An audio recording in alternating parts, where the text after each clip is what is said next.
Olá pessoal, sejam todos bem-vindos a mais um encontro aqui no canal da Sociedade Chesterton Brasil e lembrando a todos, isso aqui é um momento em que a gente abre um pouco uma das partes desse grande projeto que é o núcleo de estudos da Sociedade Chesterton Brasil. Então esse é mais ou menos o formato das nossas conversas dentro desse espaço onde nós aprofundamos ainda mais a conversa sobre o nosso grande autor, né? E vocês veem que eu estou aqui com camiseta, não provavelmente da Sociedade Chesterton Brasil, mas do Instituto Hugo de São Vitor. Para quem não sabe, é uma iniciativa da Sociedade Chesterton Brasil, está dentro deste grande guarda-chuva, né, que é o Instituto Hugo de São Vitor, certo? Com outras iniciativas, e também nosso núcleo de estudos está dentro desse pacote, então, né, de oportunidade de projeto de caminho de estudos, que é o Instituto Hugo de São Vitor. Isso também então no nosso pacotão. Acredito aí que a minha produção tem aí a promoção, tá aí à disposição, né, e tudo mais. Deixe de se informar, vá lá na página da Sociedade Chesterton Brasil, vá na página do Instituto de São Vitor, fique por dentro de tudo que está acontecendo, né, nesse grande local de estudos que é o Instituto Hugo de São Vitor, e aqui, agora, né, na nossa iniciativa da Sociedade Chesterton Brasil, núcleo de estudos, e conversa sobre o Natal. A minha ideia é conversar sobre o Natal, bem nesse tom mesmo que é, né, dos aprofundamentos que nós fazemos dentro do núcleo de estudos, que vocês já devem ter percebido, se você nunca se você está até hoje sempre só consumiu, né, o nosso conteúdo aberto, vamos colocar assim, deve percebido que nós tentamos, às vezes eu derrapo miseravelmente nessa tentativa, tá? Que é de fazer alguma coisa um pouco mais breve, às vezes não ficar tão breve assim, certo? E um pouco menos complexo, né? Às vezes a gente quer realmente aprofundar mesmo, a gente vai lá e traz alguns temas que precisam de um pouco mais de atenção, um pouco mais de paciência, um pouco mais de tempo, mas muitas vezes a gente está tentando, né, abranger assuntos que sejam interessantes para um público em geral, que talvez ainda não decidiu que Chesterton é um grande autor que deveria ser conhecido, e ele é. Gente, eu estou lendo Chesterton já há pelo menos uns 5, 6, 7, 10 anos, não sei. Chesterton apareceu na minha vida há bastante tempo, 10 anos com certeza. A leitura é dedicada a menos tempo, mas 10 anos pelo menos, com certeza o Chesterton está aí. Não, mais que isso. Não, quase 20. De aparecer Chesterton na minha vida é quase 20 anos. Tá? Então, e é impressionante que a gente vai lendo e a gente não cansa de se surpreender com as voltas, com as amplitudes de pensamento, com os novos olhares. Chesterton é um cara que ele, né, sempre nos leva a olhar por um aspecto novo, né? E se o mundo ficou de cabeça para baixo, Chesterton, né, nos ajuda também a nos colocarmos meio que de bananeiras para olhar o mundo. Opa, olha aqui, o mundo do lado certo é assim. Às vezes fazer essa volta pode dar um pouquinho de vertigem na gente, mas é sempre uma experiência muito legal, tá? Eu estou aqui com um dos livros que fazem parte dos nossos clássicos de Chesterton, que é O Homem Eterno. O que é os clássicos do Chesterton? É como nós elencamos num box muito bacana, né? Com esse projeto gráfico e assim por diante, três obras que nós acreditamos que compõem, né, como que um epítome, uma síntese, um resumo, o mínimo, né, de obras que formam esse arco de Chesterton sobre temas fundamentais, né? Primeiramente, né, as dificuldades que existem no nosso mundo contemporâneo, né, e quando colocamos contemporâneo, podemos pensar aquele tempo que Chesterton viveu, final do século XIX, né, pelo menos os últimos 25 anos dele, em diante, até 1936, tá? Depois disso, a resposta de Chesterton, né, ou seja, este mundo que não sabia o que fazer de si, né, o que fazer das suas ideias, né, Chesterton dá uma resposta, apresenta uma estrutura que é a ortodoxia. E por fim, então, nós temos O Homem Eterno, tá? Perto um do outro, né, Hereges, primeiro livro, 1805, Ortodoxia 1808, esse aqui 1822, certo? Um livro mais maduro de Chesterton, um livro onde ele já deu o passo da conversão definitiva dele, né, ao catolicismo, né? Chesterton sai de um quase ateísmo, ou no ateísmo propriamente, para se tornar um crente em Deus, para se tornar um cristão anglicano até chegar a ser um católico. Amém? E no Homem Eterno, ele vai de alguma forma aproveitar a deixa de um livro, de um personagem que talvez você conheça, se ler um pouco mais por aí, que é H.G. Wells, certo? Um importante personagem não só da vida cultural, né, e literária da Inglaterra, né, da primeira metade do século XX, do final do século XIX também, parte, junto com Bernard Shaw e outras figuras da sociedade fabiana, que era uma forma, né, da corrente política que depois vai se tornar em algum grau trabalhismo e assim por diante, de uma linha socialista, certo? Vai escrever livros que vocês talvez já tenham ouvido falar, pelo menos dos personagens, como O Homem Invisível, A Máquina do Tempo, né, e assim por diante. Geralmente, tá, o tema da viagem no tempo bebe quase sempre em filmes, livros, histórias, daquelas imagens que H.G. Wells propôs no seu livro, certo? E aí o Homem Invisível é bem aquele personagem que nós já conhecemos mesmo, tá? Aparece volta e meia, recalchutado, repaginado e assim por diante. E H.G. Wells, com a sua visão, que com certeza não era uma visão, né, alinhada com a de Chesterton, e é sempre interessante enfatizar o seguinte: ninguém tem uma visão de mundo muito alinhada com o Chesterton, pelo menos não completamente alinhado com o Chesterton. Chesterton é um cara que pensa as coisas, né, com uma dinâmica muito própria. Então, Chesterton é um conservador? E o que eu diria? Olha, depende do quê? Mas ele vai concordar com o conservador não porque ele se sente especialmente filiado com o conservadorismo. Assim como ele não vai concordar com alguém que nós poderíamos chamar de progressista, né, não porque ele está alinhado com o progressismo. Né? Ele não vai concordar com os cristãos simplesmente porque é cristão. Mas em todas essas coisas ele está procurando a verdade de cada uma dessas matérias. O tema da verdade é fundamental para ele. Né? E H.G. Wells escreve então um esboço de história universal, é um daqueles livros, né, que procuravam sintetizar a história do mundo, e Chesterton acha que aquele livro ali, né, deixar as pessoas somente com isso, e a algum grau também um livro que pede uma resposta, não era adequado. Ou era uma grande oportunidade de ele então escrever um livro que provavelmente já deveria estar rondando a cabeça dele há muito tempo. Qual é a ideia deste livro, O Homem Eterno? Provar, e o livro tem duas partes, então justamente por isso, provar é uma palavra inadequada, na minha opinião, mas falar, certo, do ser humano e de Jesus Cristo. Então a primeira parte vai ser a respeito da criatura chamada homem. Tá? Então essa distinção, olha, o homem não é como as demais criaturas, como todas as outras criaturas, certo? O homem está num lugar diferente. E por fim, uma vez entendido isso, então vamos falar do homem chamado Cristo. E Cristo não é um mero homem, né? O homem não é uma mera criatura como as outras e Cristo não é um mero homem, tá? E aí então nessa segunda parte ele vai falar sobre então todas esses elementos, né, que na verdade em grande parte existe aqui. Chesterton é genial por isso, e nisso eu já vou começando a nossa conversa, isso a gente vai acabar falando já no nosso tema, que é o tema do Natal, o tema da encarnação, certo? Em algum grau o tema de Cristo Rei, que está próximo de nós, certo? Não faz tanto tempo assim, que geralmente Cristo Rei é a última festa do calendário, né, litúrgico católico, né? Ele acontece no último domingo de um período. Os domingos têm características, né, dentro do catolicismo, épocas. Né? Então tem um tempo comum. O tempo comum tem 34 semanas. Então o último domingo, o 34º domingo do tempo comum, é o dia de Cristo Rei. Se comemora Cristo como Rei do Universo. Tá? Então isso. E depois, logo depois desse domingo, tem o primeiro domingo do Advento, que é as 4 semanas, ou ainda os 4 domingos, com alguns dias a partir do 4º domingo até o Natal, para se preparar para o Natal. Tá certo? Então é isso aí. Vamos falar de um pouco de todas essas coisas, mas é interessante que Chesterton faz um exercício quando o assunto é cristianismo, tá? Que não deixa de ser, talvez se você é mais próximo da questão da crítica literária, desse tipo de coisa, talvez vá fazer mais sentido para você. Mas não é difícil que você se procure estudar um pouco mais e assim por diante, já está feito a seguinte experiência. E essa experiência é o seguinte: você leu um livro, gostou bastante, então quer dizer, esse livro marcou você. E então você ficou com uma impressão forte dele, e essa impressão contém algumas ideias fundamentais, algumas opiniões ou convicções sobre os personagens, sobre a trama, sobre o local onde ela se dá, e assim por diante.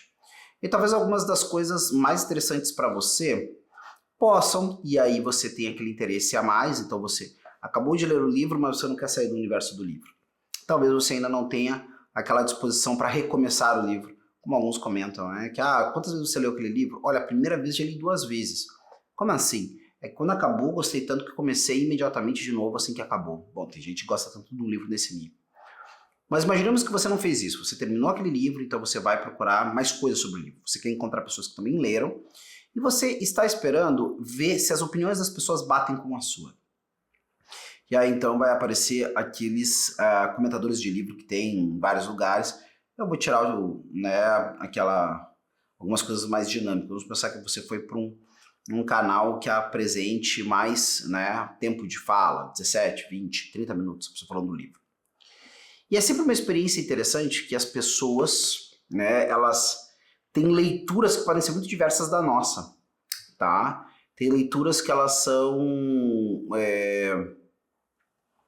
Às vezes o que nós mais gostamos de uma história foi o que aquela pessoa menos gostou, às vezes é justamente o que a gente acha que é um ponto alto na escolha da estética da história para o outro, ficou piegas e assim por diante.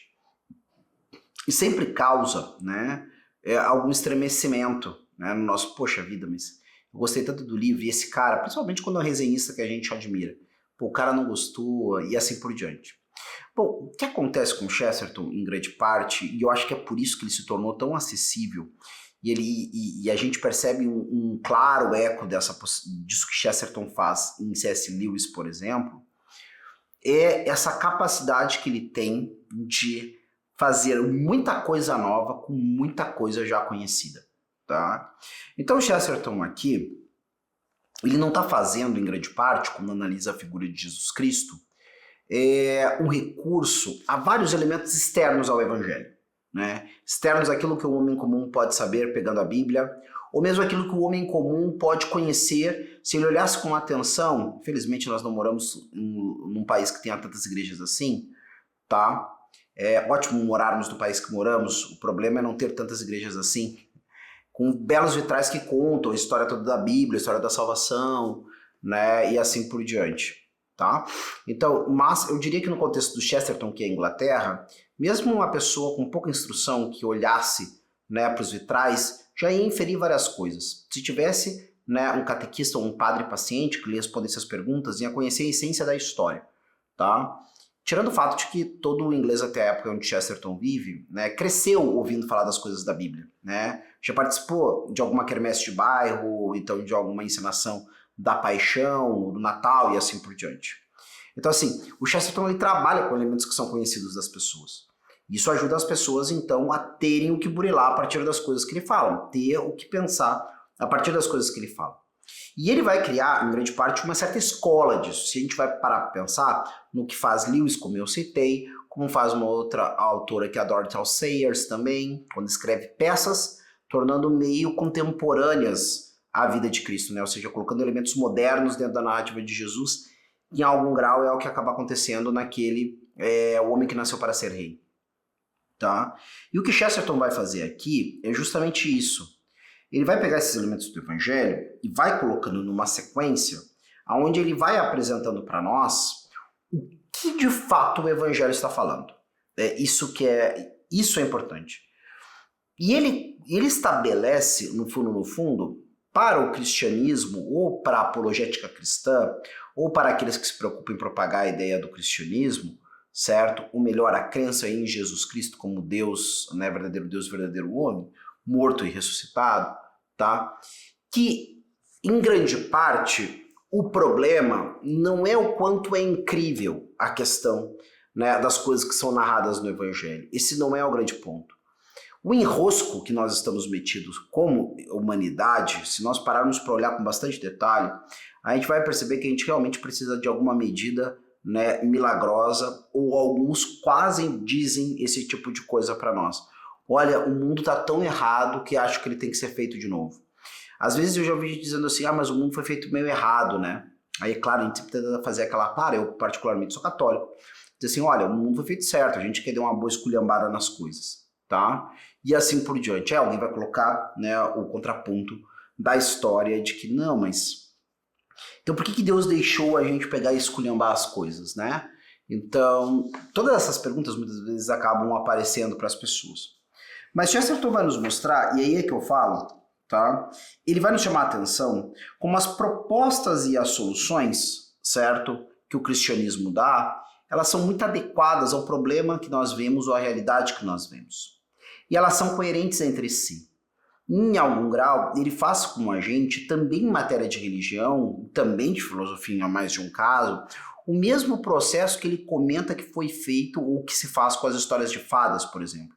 Né? Ou seja, ele pega alguma coisa que nós já conhecemos, ou achamos que conhecemos, o que conhecemos há muito tempo, ou achamos que conhecemos, coloca sobre uma nova luz, apresenta aspectos que nós deixamos passar completamente, porque afinal de contas, talvez nós não estivéssemos tão interessados naquilo que o cristianismo propunha, porque na verdade as pessoas não apareceram nem empolgadas do jeito certo, ou elas estavam claramente desanimadas, né, enquanto falavam daquilo que deveria ser o sentido da vida delas.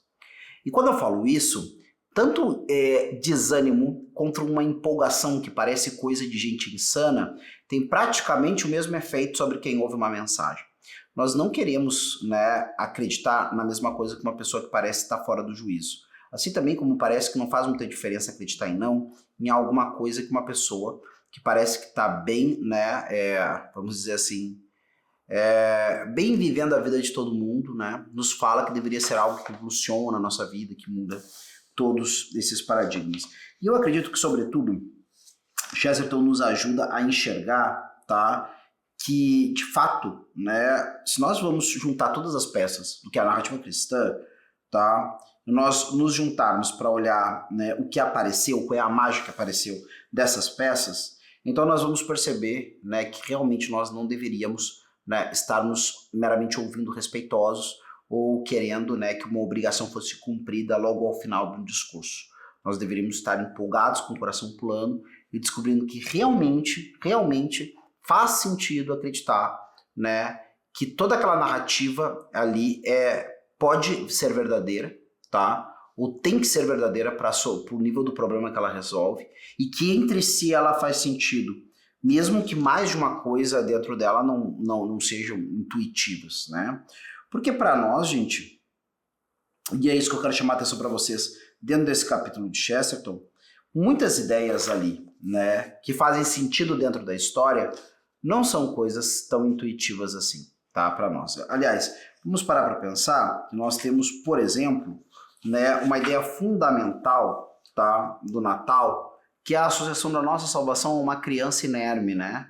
Uma criança, um bebezinho, que é a vinda dessa criança que vai vir resolver, né, a nossa vida, tá? Isso é uma coisa que não é intuitiva, no muito para alguém que está pensando assim, olha, como eu queria ser mãe, como eu queria ser pai, para resolver um problema de uma pessoa específica no particular dela que tem esse sonho.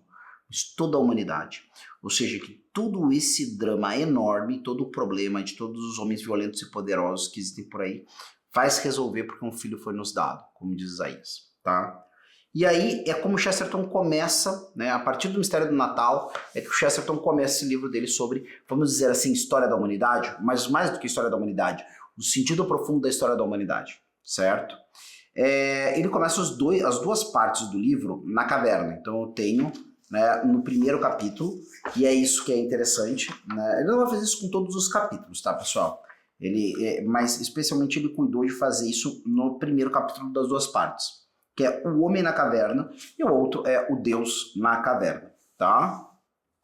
E esse é um ponto que eu acho que, inclusive o Chesterton ele comenta isso, nem sempre fica muito claro para nós essa ideia de caverna, o quanto é importante esse símbolo ou essa imagem de uma estrebaria num estilo que é muito próprio do mundo palestino, tá?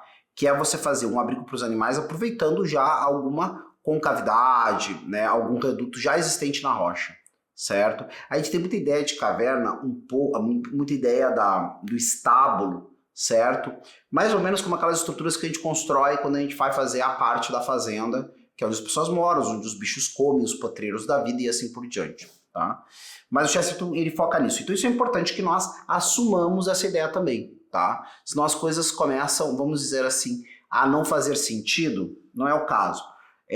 A coisa mais importante disso tudo é que nós tenhamos a ideia do lugar pequeno, do reduto, né, pequeno e simples, humilde, né? Mais que simples ou humilde, que são duas palavras que são adjetivos que necessariamente não significam pobre.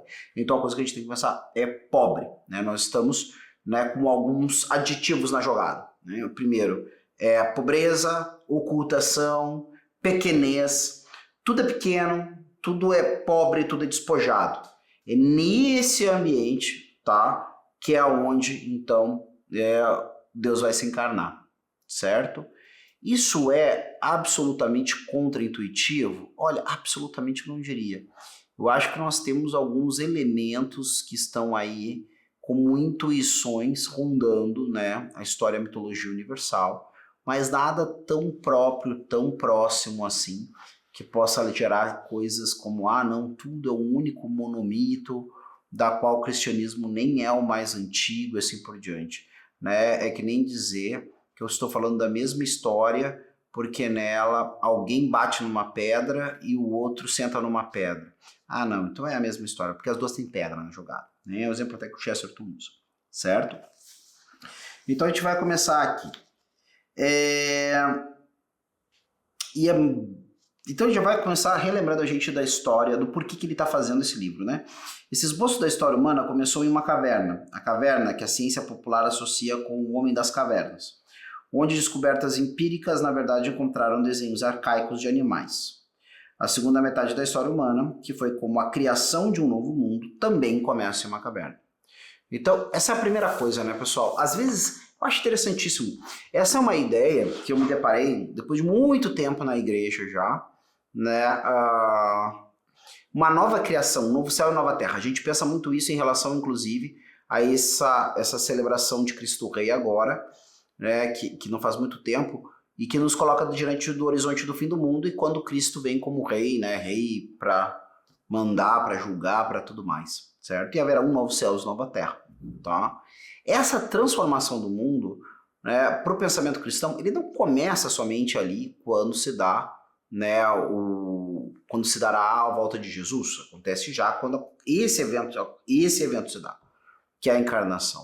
Porque nesse momento entra no mundo, tá, Deus entra no tempo. Pessoa divina entra no tempo. O que significa? Deus esteve sempre na eternidade, se dando a conhecer aos homens e assim tudo mais, falar na sarça ardente, mandar o anjo conversar com alguém, mandar uma mensagem. Mas agora não. Agora realmente a pessoa divina ia assumir, né, uma natureza humana, ia andar, ia comer, ia viver em meio aos homens como mais um homem, sendo Deus, mas sendo homem também. Tá? E isso muda tudo. Agora, vamos dizer assim, o universo material, a criação tem que dar conta, né, do fato de que Deus mora nela. Né? O fato de que Deus é mais um morador desse planeta, vamos dizer assim, certo? E isso é uma marca que lança uma dinâmica que só vai se completar aí sim, né, nesse momento que, segundo a crença dos cristãos, é o retorno de Jesus, tá? Mas é isso. Esse palco agora, né, vamos dizer, esse palco humilde, esse cenário humilde do mundo, essa máquina do mundo que existe para o homem desenrolar o seu drama, agora ganhou um personagem que está aquém de todos os padrões, né, desse aparato, tá? Mas que vem dentro de uma roupagem adequada, né? Porque alguém poderia pensar assim, então um Deus vem em meio a nós, vai viver no palácio mais bonito do mundo, vai viver no local cheio de serviçais, vai viver assim por diante, não. E isso é um elemento, isso sim é muito contraditório para o pensamento de quase todos nós. Essa ocultação. Inclusive, alguns podem considerar isso até uma injustiça. Como Deus vem aos homens, né, e não tem a consideração de informá-los de maneira clara e definitiva de que ele veio, certo? Mas, novamente, a gente tem que lembrar que a lógica, né, do pensamento cristão acerca de Deus é a do livre-arbítrio, tá? Se Deus se manifesta ostensivamente dessa forma, não existe outra coisa. Os homens são constrangidos, sem nenhum processo pessoal de si, sem nenhuma busca de conhecimento pessoal, sem nenhum anelo maior do que aquilo que a própria natureza coloca, está presente em nós. Nós temos uma natureza que quer encontrar a sua origem última, né? Só que isso também demanda um caminho, pede que a gente caminhe em direção a isso, né? Então ali se imporia ao homem, né? Senão o amor, o desejo, a obediência e essas coisas todas, tá? Mas não, então Deus vem num formato adequado, vamos dizer assim, né? Deus vem numa natureza humana até os homens, de maneira muito discreta, respeitando, né, a liberdade que os homens têm, ou o livre-arbítrio que os homens têm, inclusive de odiá-lo, certo?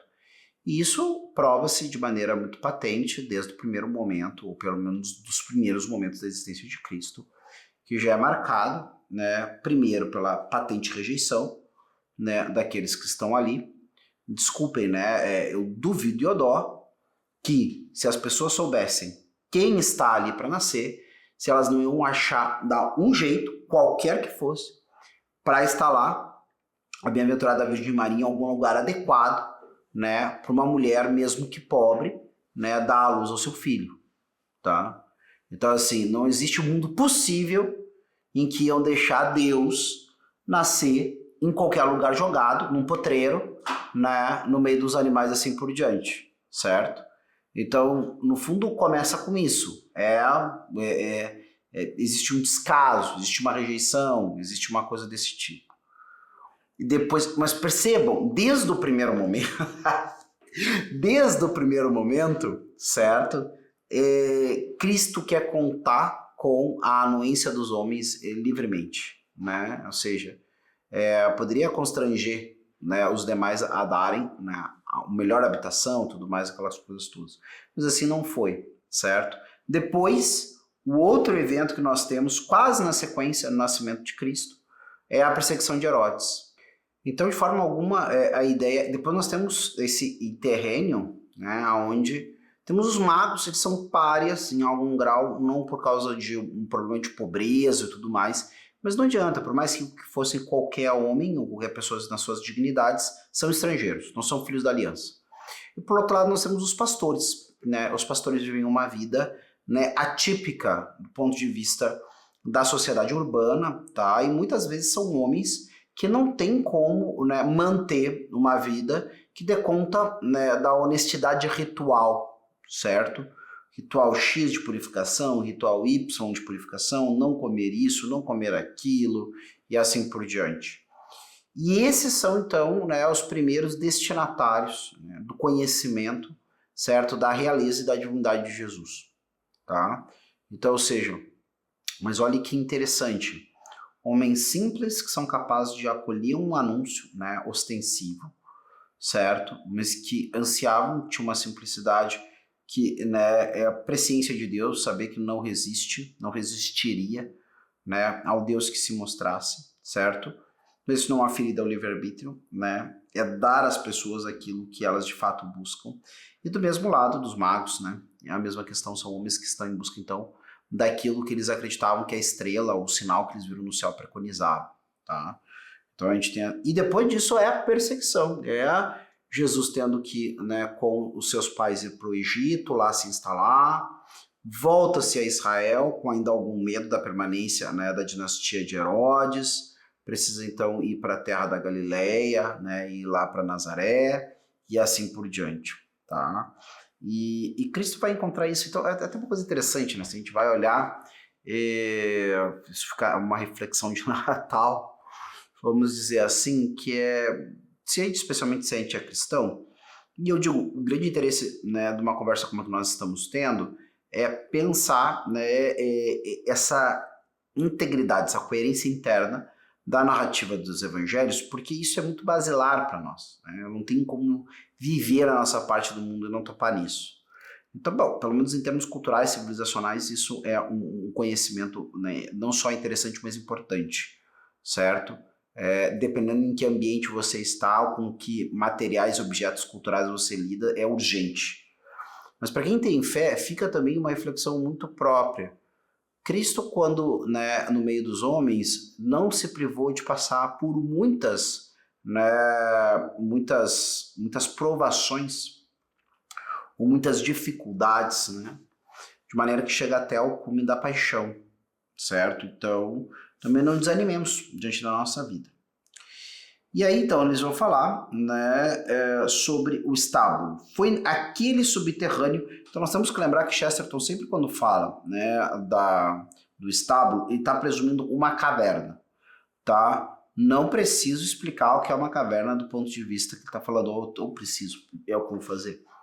Uma caverna, via de regra, é isso. Ele vai ser alguma coisa, né, como que uma câmara dentro de uma rocha, certo? Às vezes a gente pensa muito na nossa imaginação como uma câmara que tem uma espécie de uma parede, de um fundo, e não se estende mais. Algumas cavernas, na verdade, são só a antecâmara de uma, né, de uma longa corrente, né, perdão, de uma longa corredores e depois, né, na profundidade da terra, ou então da montanha, ainda câmaras maiores ainda do que aquela que nós tivemos na entrada, tá? Mas nós pensamos isso.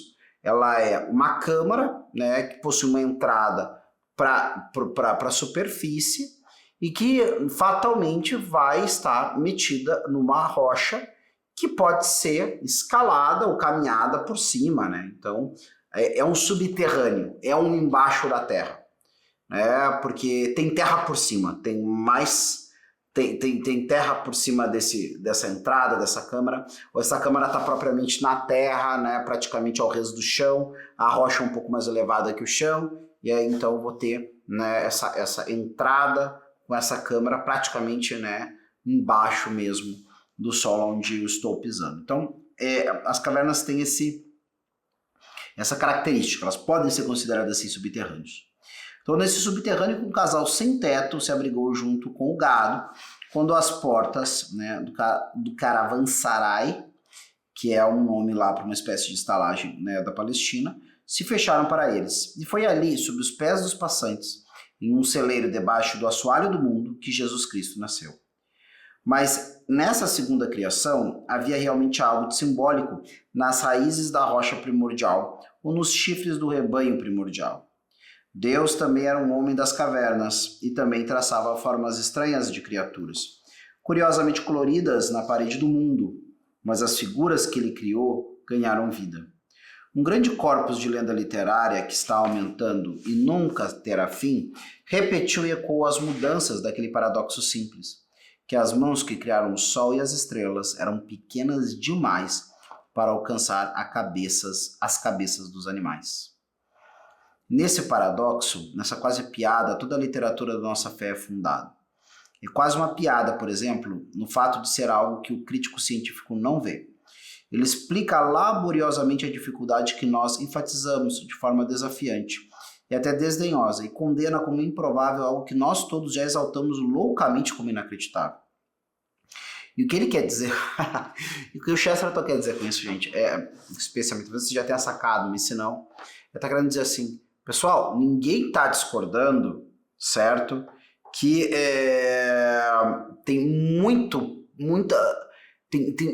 desafia a nossa razão, desafia o comum dos acontecimentos que nós observamos.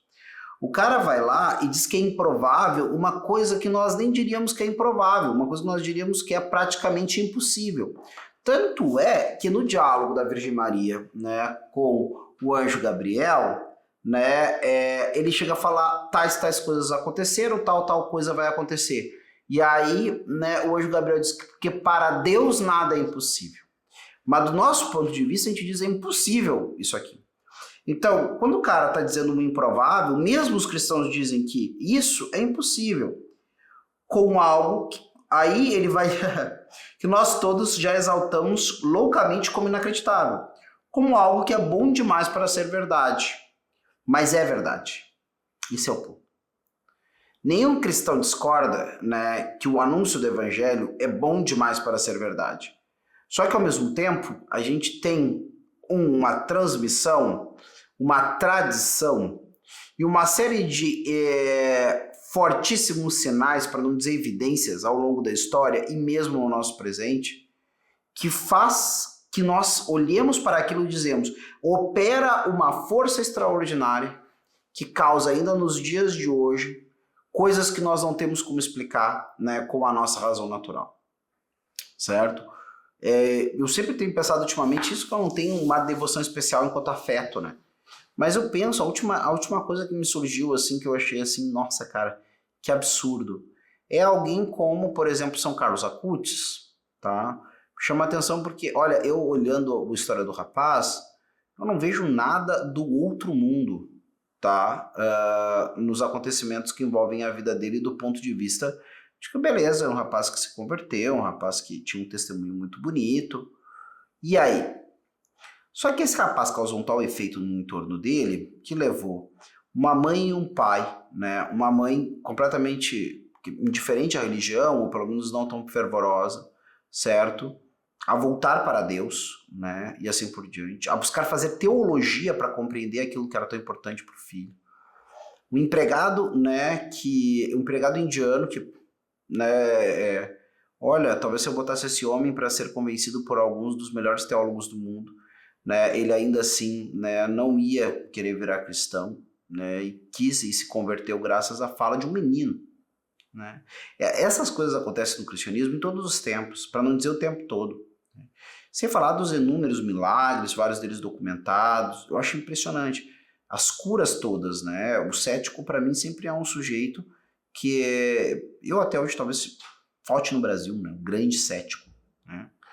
Porém, cara, todo santo canonizado, via de regra, ele tem pelo menos 2 eventos inexplicáveis para a ciência contemporânea, certo? Que um grupo criterioso de peritos cientistas, crentes e não crentes, certo? Analisa e diz, não tem como explicar isso aqui. Como é que eu lido? O que me incomoda, né, um pouco de desabafo para vocês, o que me incomoda na posição, na postura de alguns céticos, não é a questão da dificuldade do crer. Né? Isso é uma coisa compreensível, na minha opinião. Tá? E seria, na minha opinião, até uma insensibilidade, né, como homem que se considera crente, né, e como depois, né, futuro padre também. Então seria uma insensibilidade da minha parte, né, não olhar para o drama pessoal e para a boa vontade de muita gente que não consegue, né, crer ou considera que não consegue crer.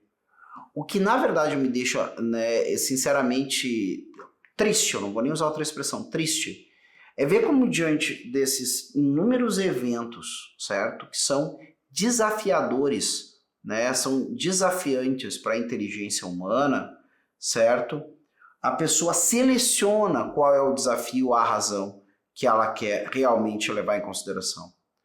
E o desafio, a razão que ela quer levar em consideração é o fato de que ela não consegue explicar completamente o Deus transcendente, certo? O Deus para fora da criação, o Deus eterno, imortal, que sempre foi, né? Sempre é e sempre será, certo? Num único presente, né? Que não tem nem passado nem futuro, tá? E que cria o mundo. Esse é, né, ao que ela quer se ater. Todos os outros eventos que a ciência experimental não consegue dar conta, não, ignoro placidamente. Às vezes, né, com a expressão de que não explicou ainda, mas a ciência um dia vai explicar, certo? Então, a gente está diante disso, mas será que não é razoável parar para pensar de que pode ter algo que vai realmente, não só em grau, né, mas em essência, qualitativamente, né, para além da nossa razão, e que nunca não haverá caminhos para explicar de maneira, né, científica, como o adjetivo que a maioria das pessoas pega é esse, né, como científico, certos eventos que acontecem na realidade. Então, por exemplo, se nós pararmos para olhar a questão da ressurreição dos mortos, certo? Quer dizer que é um evento que, perfeito, ninguém estava lá filmando para ver a hora que Jesus ressuscitou e assim por diante. Mas aconteceu uma coisa muito atípica na vida desses homens. Eu não estou falando de um grupo de iluminados, eu não estou falando de homens que passaram por um treinamento massivo para resistirem à tortura, para resistirem a uma morte atroz e assim por diante, não negando algum tipo de conhecimento ao qual eles foram, né, expostos de maneira paulatina, praticamente se tornando homens, né, que sofreram uma lavagem cerebral. Então, vejam só, não é nada disso. Né? O evangelho não é nada disso. São homens normais, né, inclusive com, né, aparentes, para não dizer graves defeitos de personalidade, né, e assim por diante, tá? Tanto é que um deles acaba traindo o nosso Senhor, né, de uma maneira bastante vil, certo? E esses homens normais encontram, né, uma pessoa que lhes anuncia uma mensagem que em vários pontos, né, é contraintuitiva ou mesmo contrária àquilo que eles acreditavam ser o mundo. A presença desse homem causa um tal efeito neles, que apesar disso eles permanecem com este homem, e precisa realmente de um risco de morte para que esses homens venham a fugir e abandonar esse mestre. Só que acontece algo depois deles terem fugido, depois deles terem abandonado, depois deles terem feito tudo isso, acontece alguma coisa que faz eles todos voltarem e agora afirmarem com um vigor nunca antes visto, né, correndo, né, riscos até mesmo muito maiores do que aqueles que já tinham os atemorizado, como por exemplo, eles correm um risco muito maior de prisão e de morte, fazendo pregações públicas como acontece relatados nos primeiros momentos da existência da igreja, do que de ter acompanhado mais de perto, por exemplo, né, a paixão de Jesus Cristo. Tá? E agora esses homens não estão se importando.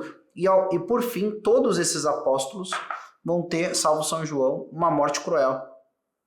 Né? Ninguém morre de morte natural nessa brincadeira. Né? Todo mundo morre de uma morte cruel. Afirmando uma coisa completamente contraintuitiva e dizendo que ela é verdadeira.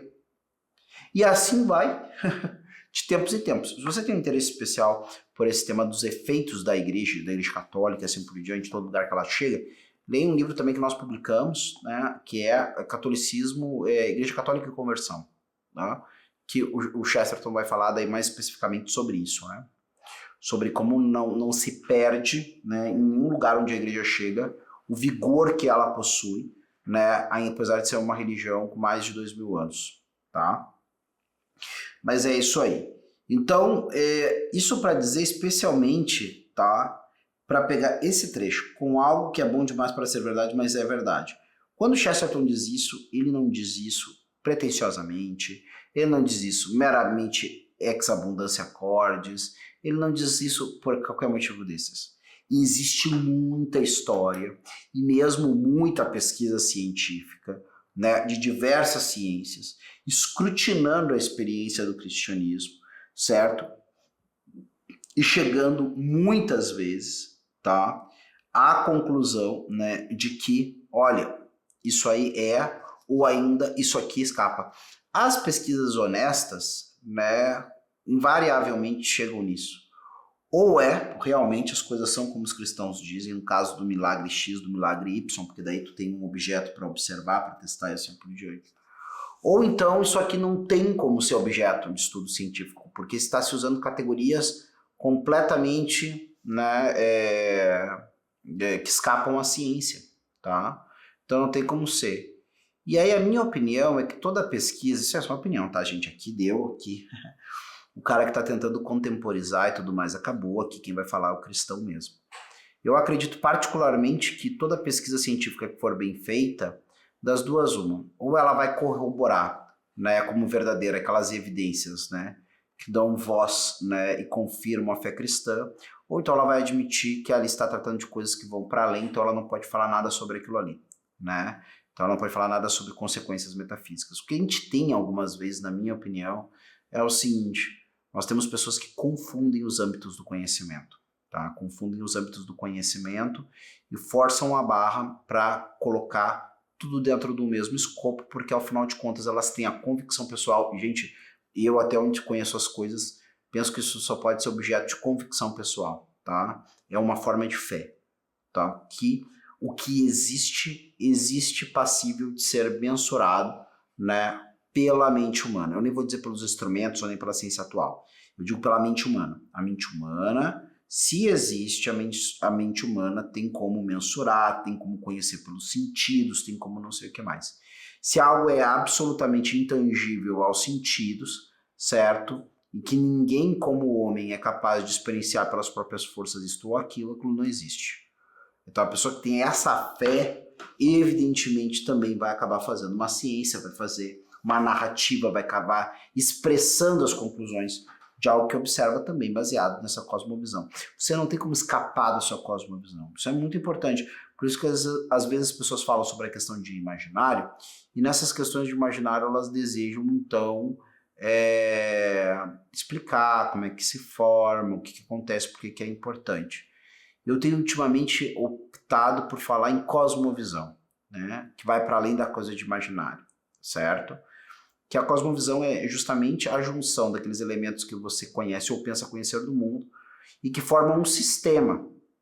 E a partir desse sistema, as coisas ganham um determinado lugar, tá? Então, se você tem um sistema X ou Y, né, a forma de ver o mundo X ou Y, não tem como certas coisas ocupar um lugar legal na sua cabeça, tá? E eu penso que é isso, né? Não tem como, muitas vezes, naquilo que escapa da objetividade científica, quando começa a se elocubrar o que pode significar as coisas, quando esse o que pode ser entra na jogada, quando você, como pessoa honesta que está analisando os fatos, não tem mais, né, a restrição do objeto observado, do fenômeno observado, e você parte para, o que isso pode significar? Isso inexoravelmente vai significar aquilo que é coerente com a sua cosmovisão, tá? É isso. Nunca vai significar, não tem sentido um ateu, não tem sentido um teísta que acha que existe um Deus completamente indiferente ao nosso caminho. Não existe como esse homem chegar a algumas coisas e algumas percepções e chegar assim, acredito que isso é a providência divina. Claro que não, esse cara não acredita em providência divina. Como é que ele vai partir de uma hora para outra para falar de providência divina se ele não acredita nisso? Tá? Então, isso aí é um ponto que eu acho que as pessoas têm que estar atentas quando elas vão se aproximar, né, da narrativa de uma pessoa X ou Y acerca da religião, tá? Você precisa, toda pessoa que fala algo que quer implicar na religião, tá? Que é a partir da sua ciência, do seu campo de conhecimento, você precisa saber o que essa pessoa pensa sobre a religião, tá? Não é que o argumento dela se torne falso, coisa que eu valha, ou que os fatos que ela apresenta se tornam falsos, coisa que eu valha. Só que no momento que ela tentar apresentar algo sobre a religião, para além do que ela observou, tem de dados, sempre vai ser alguma coisa que correspondeu ao que ela acredita. Alguma coisa, se ela é ateia, numa cosmovisão, numa visão onde a religião é um atributo cultural, é uma forma de organização social, é como uma espécie de museu do espírito, onde eu transformo numa espécie de objeto, né, de admiração, de veneração, de fetiche, de sei lá o que, né, através da divinização, coisas que são importantes para mim e tudo mais. Então tudo que ela falava nessa linha. Ela jamais vai dizer, não, isso aqui é um Deus pessoal, porque não cabe isso na cosmovisão dela, tá bem? Então bem importante a gente estar ligado nisso, porque algumas vezes assim, a gente admira algumas pessoas e acaba misturando tudo, tá? A gente mistura a admiração com relação à atitude, a admiração em relação a coisas bem acertadas que a pessoa fala em alguns campos, né, e assim por diante. A gente mistura com um acerto também quando a pessoa decide falar sobre a religião, quando a religião, na cosmovisão dela, não tem o mesmo lugar que tem na nossa, né? Se é que a gente fez o dever de casa ou teve, né, uma formação suficiente para poder dizer sequer que temos uma cosmovisão, tá? Porque uma cosmovisão não é simplesmente um conglomerado, né, de coisas ali, elas têm que fazer sentido entre si. É claro que alguém pode dizer assim também, né? Não, essa cosmovisão que tu fala, Rodrigo, não tem como o cara não ter em algum nível. Concordo, realmente, tem pelo menos algumas partes da vida que tem que se conversar, tem que ser coerentes entre si, tá? Agora, de fato, chegar a uma coisa bastante adequada, bastante acertada, ela demanda um certo esforço, um certo nível de consciência. É isso que o Chesterton procura apresentar quando ele escreve Ortodoxia, tá? Por quê? Porque ele percebe que esse mundo que ele está, né, criticando não tem uma cosmovisão, uma clareza, uma ortodoxia, algo que é uma baliza para dizer o que as coisas são, que lugar as coisas têm. Antigamente, as pessoas tinham vergonha ou raiva, que se consideravam injustiçadas, ou serem tratadas por hereges. O que é o herege? O herege, no fundo, é um sujeito com uma imaginação limitada ou com uma tolerância limitada ao mistério, e ele decide dizer que uma coisa é verdadeira em detrimento da outra, quando, na verdade, muitas evidências, né, trazem para ele a necessidade de, mesmo não sabendo explicar como, ele tem a necessidade diante do mundo que se lhe apresenta como razoável de afirmar que as duas coisas são verdadeiras. No caso do dogma cristão, isso se dá porque, para um cristão, via de regra, a igreja lhe dá, né, suficientemente meios para ele afirmar. O que ela fala é verdadeiro. Logo, se ela está dizendo que Maria é mãe e virgem, logo isso é verdadeiro. Como é, amigo, aí já é outra história. Aí se explora isso através da teologia, se explora isso, talvez possa explorar isso até através, né, das ciências experimentais, mas eu acho muito difícil, porque quando a gente fala, né, da incolumidade da Virgem Maria, a gente está falando de mais coisa do que meramente sinais corporais, tá? E assim por diante. Certo? Então acho que isso aí acaba, né, nos ajudando a entender o que o Chesterton está tentando fazer em ortodoxia. Ele nos entrega a sua cosmovisão, tá? Ou pelo menos o que ele considerava que era a parte da sua cosmovisão que dava para colocar e expressar através de um livro, através, né, da reunião de tópicos fundamentais, os paradoxos do cristianismo, a ética do país das fadas, né, e assim por diante, tá? Então são tópicos importantes para eles, né? O cristianismo é paradoxal, a realidade é paradoxal, o mundo, né, ele se nos apresenta também através de imagens que estão contidas, entre outras coisas, nas histórias de fadas, e vai longe a história, certo? E assim por diante. E aqui a gente tem um momento que nós estamos para além disso, tá? Isso é bem importante porque quando eu me aproximo de um homem eterno, eu estou diante de uma história, de um livro, tá? De uma história, porque é o que Chesterton pretende, nem que seja uma história filosófica, tá? Que é posterior a este homem já ter me apresentado. Por isso que a gente faz essa sequência. A gente vai olhar, tem uma outra editora, certo? Que publica muita coisa boa, né? Eu louvo, né? A gente louva aqui a existência dessa editora.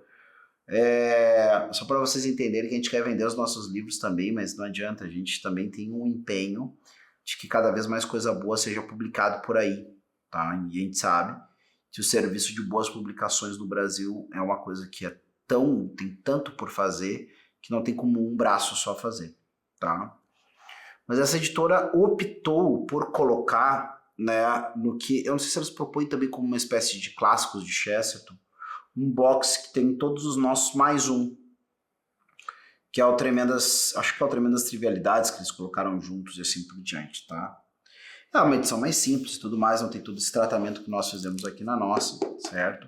A edição deles de Os Hereges, se eu não me engano, ou é a Ortodoxia, traz uma série de polêmicas que precederam o livro, acho que é as polêmicas exatamente, que precederam em Ortodoxia, certo? Que não tem nas outras edições por aí, tá? E assim por diante. Nós consideramos que esse é, né, a reunião enxuta dos livros, porque aqui a gente tem uma sequência. Então, só para deixar claro, quando a gente propõe o box dos clássicos, a gente não está propondo meramente algo que nós achamos bacana, nós achamos legalzinho, e aí nós vamos se reunir num box, fazer um super tratamento, deixar ele bonitaço assim, né, capa dura e tudo, arbitrariamente. As coisas não funcionam desse jeito, tá? Ao mesmo tempo que a unidade que nós vimos ali, tá, é algo que foi percebido por alguns, mas não é uma coisa assim, uma obviedade, tá? É claro para todo mundo, mas nós percebemos, certo? Não estou dizendo que somos os únicos ou os primeiros a perceber, tá? Mas nós concordamos com aqueles que viram que tem exatamente isso, um problema que é respondido por um outro, tá? Isso mesmo Chesterton coloca, tá? Isso tá não precisa ser nenhum gênio para isso, tá aqui já na introdução de ortodoxia, certo? Nós temos um problema que é colocado em Hereges, né? Chesterton é interpelado, né, por um desses problemáticos, tá? Que o desafia a apresentar um livro com a sua visão de mundo, certo? Com a sua cosmovisão, e ele faz isso em ortodoxia.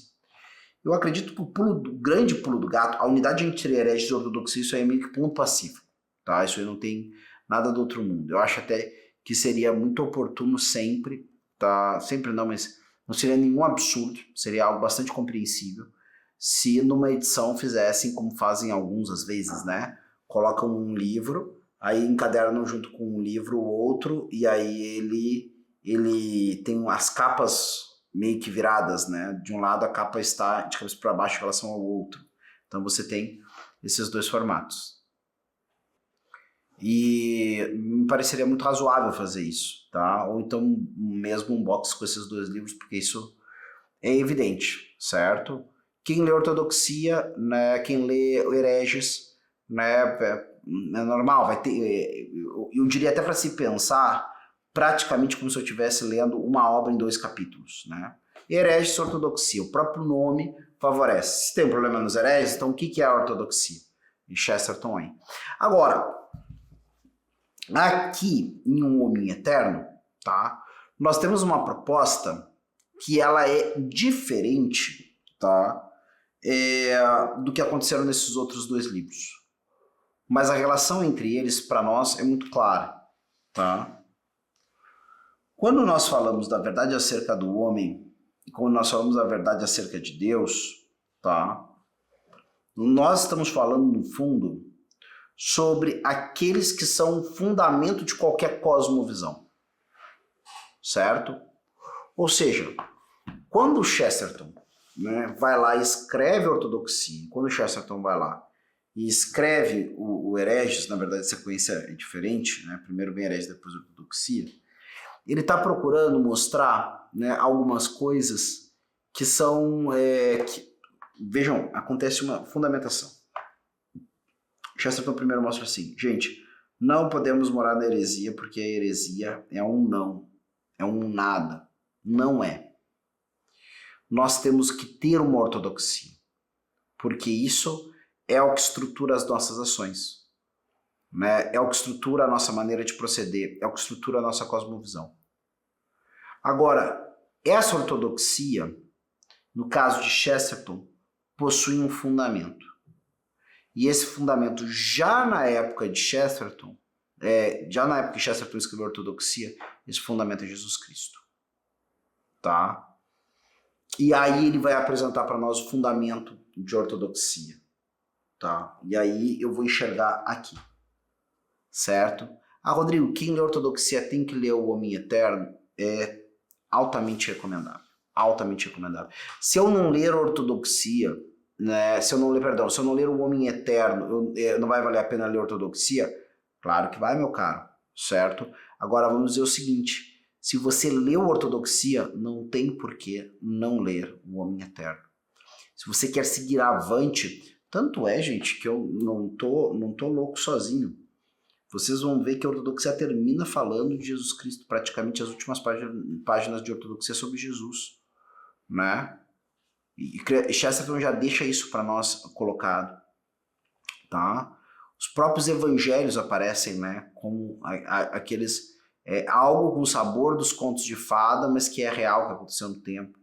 Então, quer dizer, a sequência natural é essa, é você chegar, né, aqui no Homem Eterno, tá? Se você quiser ir além, se você... Rodrigo, acabei de ler a ortodoxia, que eu faço agora, valeu o Homem Eterno. Mas eu não tenho um Homem Eterno, então aproveite a deixa, já tenha, certo? Aí os 3 livros nessa nossa edição aqui, tá? Da Sociedade de Chesterton Brasil. Não perca tempo, vai valer a pena, vai ficar aí de herança, é livro muito bom, é livro de capa dura, é muito bonito, é muito legal, tá? Então é isso. Mas você vai naturalmente seguir a sua trajetória com Chesterton depois de ortodoxia, lendo o Homem Eterno. E é aquela coisa, não adianta você ficar reclamando de que às vezes Chesterton, né, faz jogo de palavras, não é tão simples de compreender o que ele fala. É parte do jogo, enquanto mais você lê, mais você vai compreender. E quando você começar a entrar no ritmo dele, Chesterton vai lhe dar algumas das horas mais felizes da sua vida.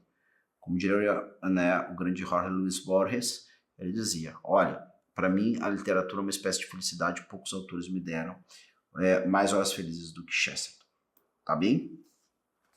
E aí, eu vou terminar aqui lendo uma parte que eu acho muito bacana, tá? Porque é só para vocês terem um pouco ideia de o quanto de o quanto Chesterton vai e subverte um pouco as nossas ideias e de uma forma inesperada. Eu acho que a grande expressão é essa. É de uma forma inesperada.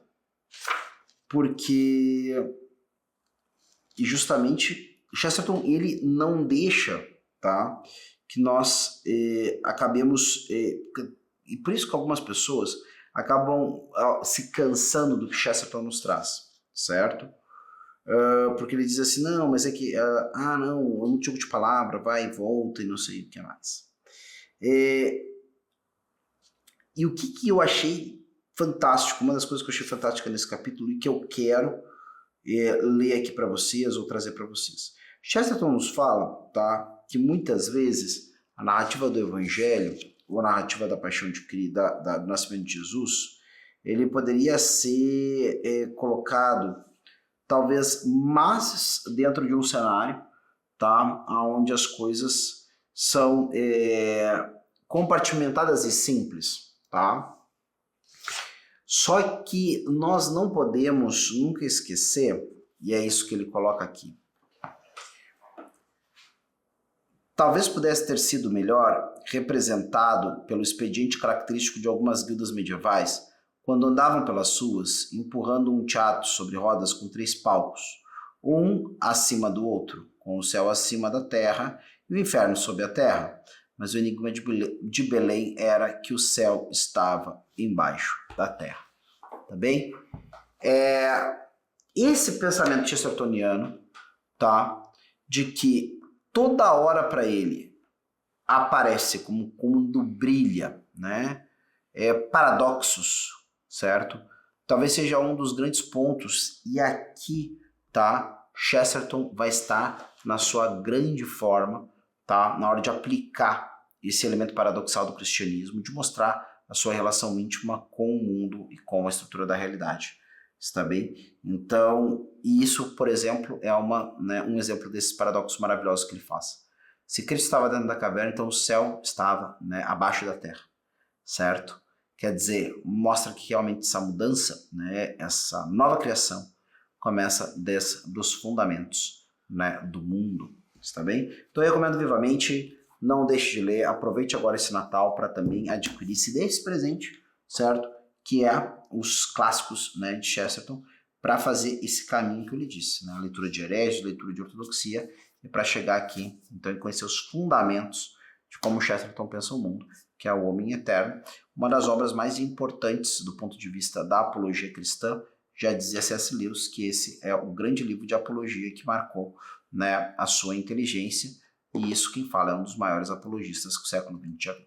Vou ficando por aqui, não deixe de curtir esse vídeo, se você gostou, compartilhar com quem gosta, né, e também de marcar o sininho, daqui a pouquinho começa as promoções de Natal e tudo mais, para também você ficar por dentro. Até a próxima, tchau, tchau.